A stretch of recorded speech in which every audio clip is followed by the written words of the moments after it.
दोस्तों, धान की खेती का जो टाइम है वो क्या जो इस समय कटाई का टाइम है वो चल रहा है। ज्यों-ज्यों मानव सभ्यता खेती-बाड़ी को लेके तरक्की करती गई, त्यों-त्यों जो है वो खेती-बाड़ी करने के ढंग बदलते गए। आज के पहले ज़माने में क्या होता था, लोग दिन-रात जो है वो अपने खेतों में काम करते रहते थे। उनके पास अपने जीवन जीने के लिए बहुत कम टाइम बचता था। वो दिन-रात अपने बैलों के साथ खेती करते थे। बहुत सारी चीज़ें जो इस तरीके से हैपन होती थी। और ज़्यादातर जो लोगों का टाइम है, उनके पास मनोरंजन के कोई साधन भी नहीं होते थे। और वो अपना जो ज़्यादातर टाइम जो है वो अपने खेतों में बैलों के साथ खेती लेके करा करते थे। उसमें वो मीन पारंपरिक खेती किया करते थे।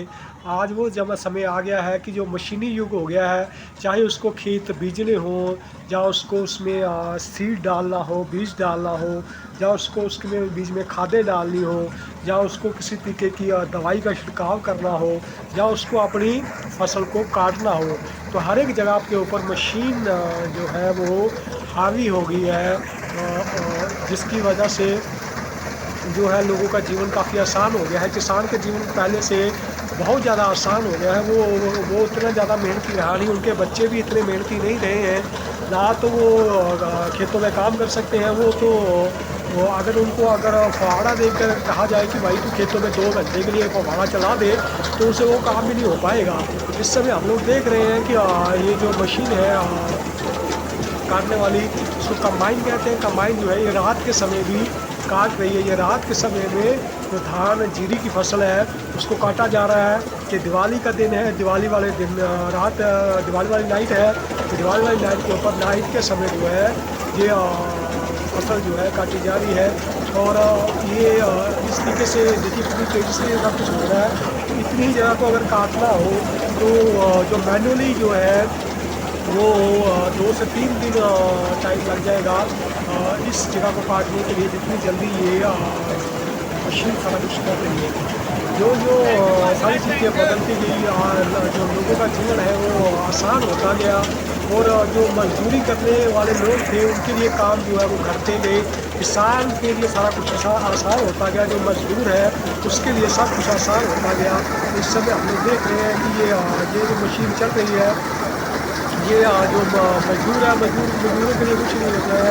सिर्फ जो मशीन वाला अपने पैसे लेके चला जाएगा। और वो जो किसान है उसकी फसल जल्दी से जो है उसके पास पहुंच जाएगी। तो हम लोगों को ये सारी चीज़ों को ध्यान में रखना होगा कि भाई किस तरीके से सारी चीज़ें होनी है।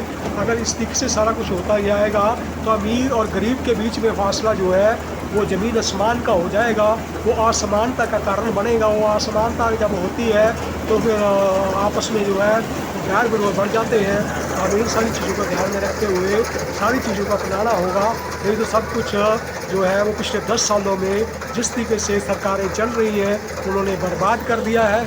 चाहे वो देश का पैसा हो, चाहे वो देश की खेती हो, चाहे वो देश का जुबा हो। आज देश का जुबा जो है वो नशे में डूबा पड़ा है। वो चिट्टे के नशे में, अफीम के नशे में, भुक्की के नशे में, और इस तरीके के और जो नशे हैं, भांग के नशे में, चर्स के नशे में, और गांजा के नशे में डूबा पड़ा है। और उनके पास कुछ काम नहीं है, वो हताश होकर बैठा है। और उनको काम देने के लिए हमें जरिया ढूंढना होगा, तभी देश तरक्की कर पाएगा। नहीं तो देश जो है वो डूब जाएगा, कोई बचाने वाला नहीं मिलेगा। बनियाल जो है वो बच के निकल जाएगा। उसने अपने रहने के लिए विदेशों में जगह बना ली हुई है, क्योंकि इस देश में अगर विद्रोह हो जाएगा तो बहुत ज़्यादा मुश्किलें हो जाएंगी और लोगों का जीना हराम हो जाएगा। हमें सारी चीज़ों को ध्यान में रखना होगा। जो राजनीतिक व्यवस्थाएं हैं उन राजनीतिक व्यवस्थाओं को सुधरना होगा। नहीं तो ज़िंदगी जो है वो सभी की खराब है, कोई बचाने वाला नहीं है। आप देखभाल से खेती करें, देखिए सारी कुछ क्या हो रहा है। आपका दास दिग्दर्शन।